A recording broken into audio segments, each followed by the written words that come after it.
There's been a lot of progress, let's say, maybe not, in game narrative as far as like it being dynamic and independent on gameplay, but I kind of find, do you find that's a little overblown? Like as an example, I'll just say like Baldur's Gate 3, which I loved, Yeah.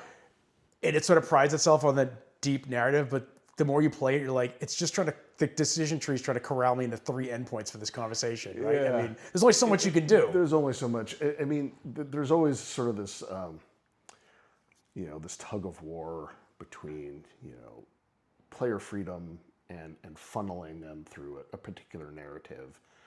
And what has not changed is, more or less, sort of the more linear the game or the more we funnel the player, the better story we can tell. The more absolute freedom that we can give the player, the harder it is to tell a cohesive, narrative. And probably a lot of people in our industry would disagree with that sentiment. But I think it's true. I mean, you just,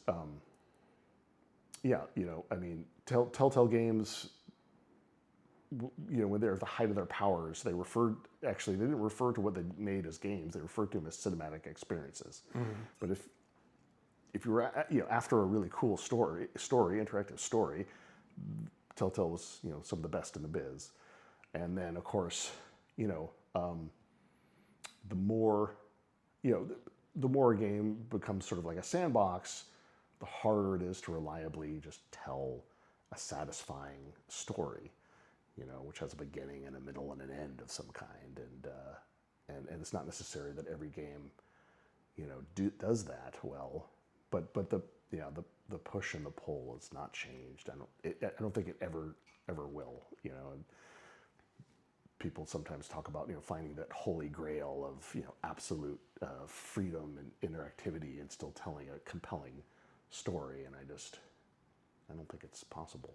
Well, yeah, right. Because like the more you try to make it like the real world, the worse it is. Because the real world is poorly written. Yeah, right? It's like you have to be a willing participant of the game in some way, which means you're almost like an actor playing a role when you're playing a game. I mean, it is called role-playing games in some cases. And that's maybe where AI might someday actually be, really interesting. Is that you're interacting with the game, but if it's AI driven, it can maybe react to your choices in such a way as to continue to tell a really compelling narrative based on what you've decided, like the ultimate dungeon master sort of thing. So who knows? I'm not one for predicting the future, but AI might actually be the one to lead us to that holy grail of storytelling, of total interactivity, but also really a narrative that's satisfying to human beings and our innate sort of want for the rhythms of storytelling, and as we like them. But what about I see some games, they kind of rely on lore. Like, is lore a substitute for storytelling? Like, as an example, I think like Elden Ring, which I think is like perhaps game of the decade. Yeah. I can't tell the story. I don't even know what's going on in the game, but it has a lot of lore that they reveal, not even necessarily in the game, but through like YouTube videos and stuff, and then people spend their whole lives trying to pick it apart on Reddit. Right. Is lore storytelling? Is it? Can you just drop cryptic hints and let people figure it out themselves? I mean, you certainly can. I mean, I think that there's something to be said for games that just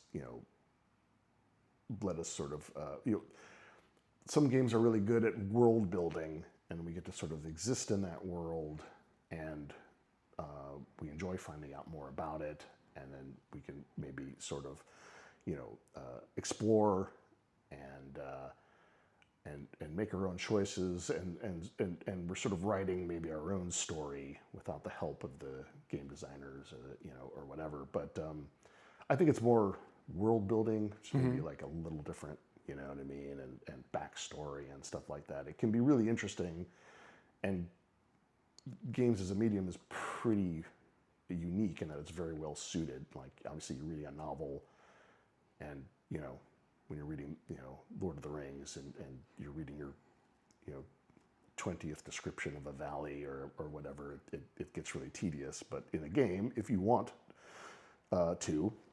You can explore, with some games you can explore a vast world and learn all about it and have all this sort of environmental storytelling, and it's fun. It's there if you want it, and if you don't want to engage with it, you don't have to. But I think probably like telling a story and world building are a little different. Mm-hmm. Yeah, my issue with Lord of the Rings is, I try to read it. I actually made a Lord of the Rings game. Yeah. And I was reading it, and I'm just like, this is hundreds of pages of people just asking for directions. Like, it just was, I don't know. But for a game, it's like, that's red meat for people trying to, If they only had an interactive map. Yeah, you know what I mean?